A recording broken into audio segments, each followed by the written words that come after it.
There comes a moment in everyone's life where one starts reflecting on the years gone by.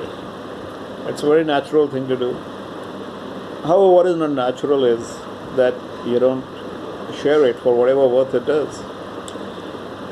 The sharing reflects a lot of caring, and that's what I'm here to do today, to share what I discovered when I galloped down the memory lane. And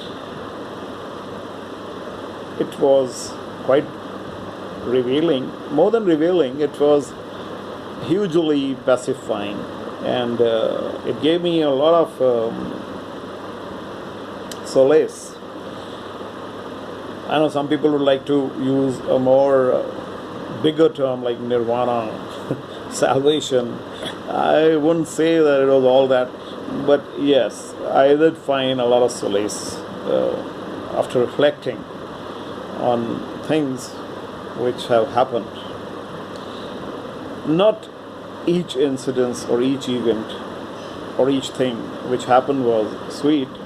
There were some sour, sad memories also. But then that's what life is all about. Can't be having sweet, good moments all the time. Life is never a level playing field in the first place. And if all the traffic is coming your way, well, you may be very well in the wrong lane. So, my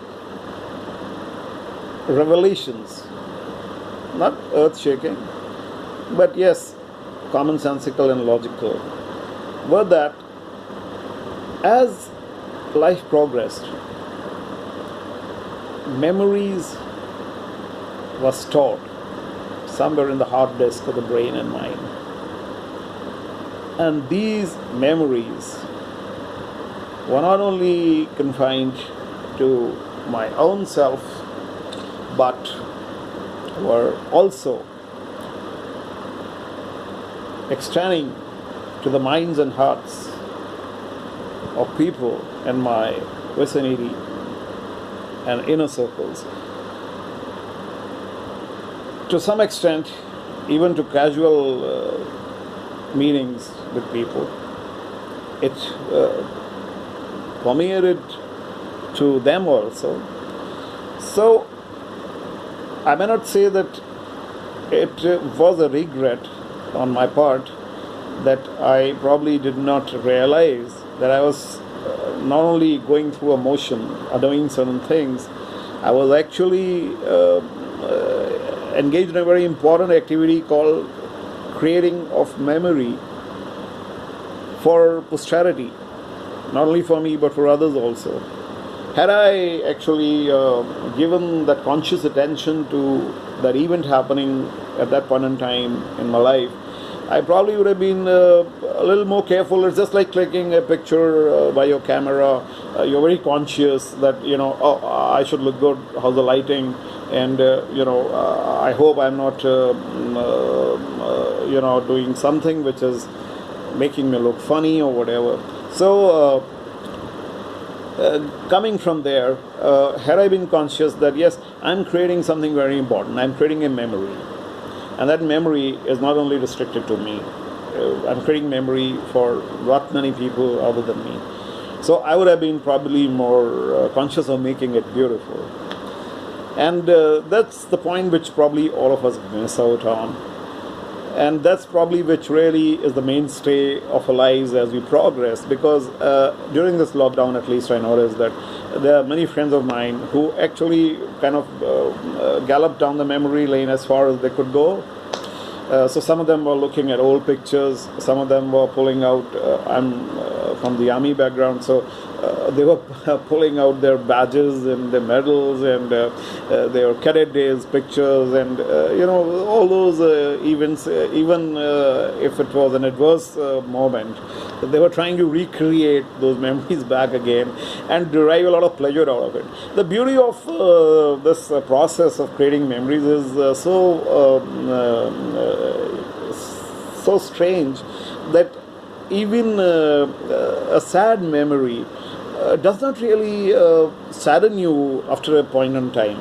So small things like, failing at an exam, or getting thrashed by your parents or teachers becomes a laughable memory, which probably was not so laughable when it was happening at that point in time. So this was a simple example. Even harsh example like losing a near one, to God. You do not remember certain bad things about them. You remember only good things. You remember the good times you had with them. So somehow that filter is already there in place. It's an auto adjust, like a camera is auto adjust. So it's like an auto adjust. And but if you make a conscious effort, we can create good memories. So life, to me at least, it sounded like this at this stage, that it's about consciously creating good memories. So whatever we are doing at any point in time should not be motivated by material gains or certain other gains, but it should be motivated by the fact that you're here, you're creating memories which are so precious that they're going to be lasting your lifetime and even beyond your life, because people, when you go, are going to be remembering you out of these memories.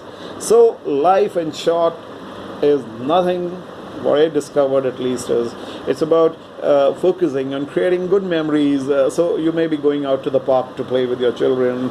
You may be churning up a nice dish for your child to eat. You may be just engaging in a gesture of giving some alms or some clothes to the needy and poor.